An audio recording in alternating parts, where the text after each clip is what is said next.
అందరికీ నమస్కారం. ఈరోజు నంద్యాల పార్లమెంట్ తెలుగుదేశం పార్టీ అభ్యర్థిగా నేను నామినేషన్ వేయడం జరిగింది. ఖచ్చితంగా ఈ వచ్చే ఎన్నికలలో తెలుగుదేశం పార్టీ అత్యంత మెజారిటీతో 7 అసెంబ్లీలు అలాగే పార్లమెంట్ గెలవబోతుంది. ముఖ్యంగా నేను నారా చంద్రబాబు నాయుడు గారికి అట్లాగే లోకేష్ అన్న గారికి ప్రత్యేక ధన్యవాదాలు తెలియజేస్తున్నాను.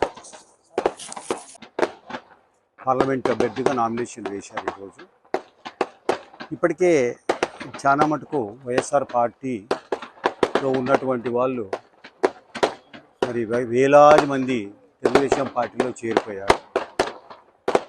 చాలా మంచి వాతావరణం ఉంది.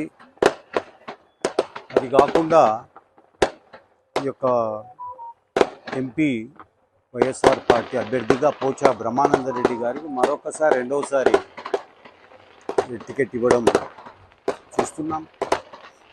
అంత జనంలో ఏముందనంటే అసలు ఆయన ఎక్కడున్నాడో తెలియదు, ఆయన అడ్రస్ తెలియదు, ఆయనను ఎవడు చూడలేదు, ఏ ఓటరు కూడా.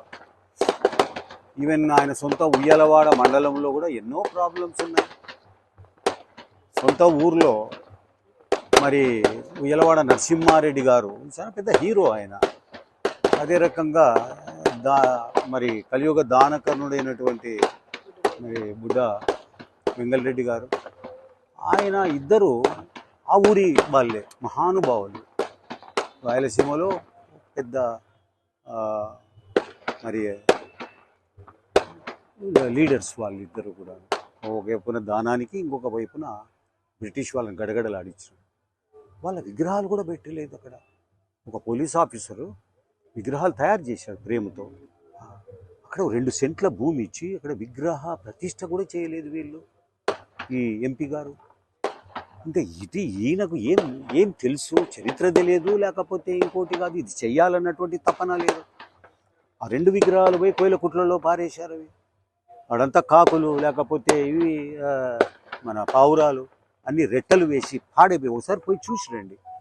ఇది ఆయన సాధించిన ఘనకార్యాలు. ఇవి తాగేదానికి నీళ్లు లేవు ఉయ్యాల మండలంలో. ఇంకా ఈయన ఏంది నంద్యాల పార్లమెంట్లో ఉన్న 7 నియోజకవర్గాల్లో చేసేది. కాబట్టి చాలా ప్రజలకు దూరం అయిపోయాడు ఆయన. ఎవరు ఒప్పుకోవడం లేదు. శబరమ్మ చాలా సునాయాసంగా గెలిచే పరిస్థితికి వచ్చింది ఈనాడు. అందుకే మరి తాగేదానికి నీళ్లు లేవు. ఏ గ్రామం చూసినా కూడా నంద్యాలలో కానీ ఇక్కడ ఈ రాయలసీమలో తాగేదానికి నీళ్ళు ఇవ్వని ప్రభుత్వాలు ఎందుకు ఉండాలా, ఎందుకు ఓట్లు వేయాలా? విచిత్రంగా ఉంది ఇది. సాగునీరు పక్కన పెడదాం, సమ్మర్ ఇది, ఏప్రిల్ మే, ఇంకా మే రాలే. ఇక్కడ అసలు తాగేదానికి నీళ్లు లేకుండా నంద్యాల లాంటి పట్టణంలో కూడా 6 రోజులు 7 రోజులకు ఒకసారి నీళ్ళు ఇచ్చే పరిస్థితి ఉంటే ఇంకా ఎందుకు ఉండాలా ఈ ముండా కొడుకులు, దరిద్ర ముండా కొడుకులు? మా మీద మరి కక్ష బట్టి దయ్యాలై కూర్చున్నారు మా రాయలసీమ వాసుల మీద.